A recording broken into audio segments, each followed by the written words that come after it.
I want to talk about Newsom in a minute, but let's start with Cuomo. I really haven't been following the Cuomo story much. So what's been going on? Get me up to speed. Well, first it started out with the nursing home problem where we had all of these people die in the nursing homes. And then he tried to cover it up when the Fed started poking around. Then all of the women started coming forward and saying, oh, this guy has all kinds of problems. And his defense seems to be, look, I'm not a pig. I'm not a sexist. I just treat everyone like crap. So if I treat everyone like crap, then I'm going to treat, half of the people I treat poorly will be women. And right now what you're seeing Democrats in New York come after him. And Democrats nationwide are saying essentially what Pelosi said. Kamala Harris and President Biden are saying the same thing. The problem for him is how he treats people personally. He's very disrespectful to virtually everyone he encounters. So if you have to encounter him on a regular basis, you probably hate his guts. But on paper, he's just a partisan Democrat doing partisan Democratic things. So it's easier for people like Nancy Pelosi and Joe Biden to punt. They're also hedging their bets because they saw what happened in Virginia with Ralph Northam, where he just dug in his heels and said, I'm not going anywhere. And he survived. The difference between him and Cuomo is that Democrats in Virginia seem to like working with him, whereas Democrats in New York State hate Cuomo's guts.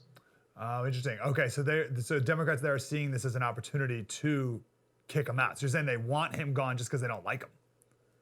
Democrats in New York, yes. But from Nancy Pelosi's point of view, from Joe Biden's point of view, Kamala Harris's point of view, they're fine either way. They don't need the guy to go yesterday. Yes, but if you're in the New York State legislature and the guy is just abusive to you on a regular basis, this is your opportunity to stick the knife in his back.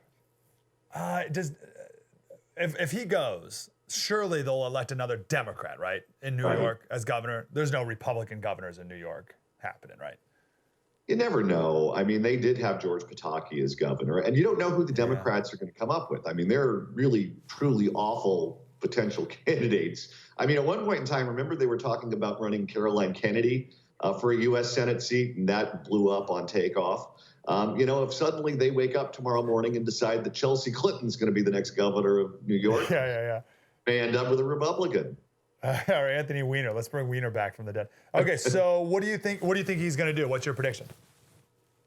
I think he's going to dig in his heels because after the two U.S. senators, Gillibrand and Schumer, came out and said it's time to go, and a majority of Democrats in the congressional delegation came out and said it's time to leave, he hasn't said he's going anywhere. In fact, he said the exact opposite. So I take him at his word. I think if they want him gone, they're going to have to impeach him.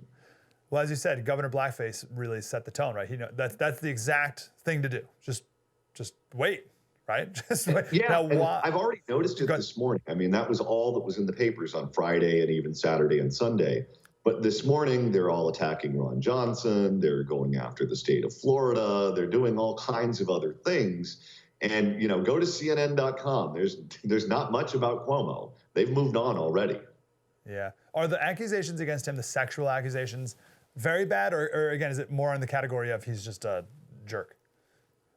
Well, they run the gamut. I mean, some of them were just him, asking inappropriate questions. One woman claims that she was groped. That's more severe than the others. But, when you treat everyone like crap, then, you're bound to run the gamut, I would assume. Yeah. Disrespectful behavior seems to breed more disrespectful behavior.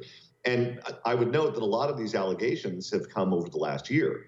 So after he became a TV star, suddenly he's this diva and it's mommy dearest in the governor's mansion.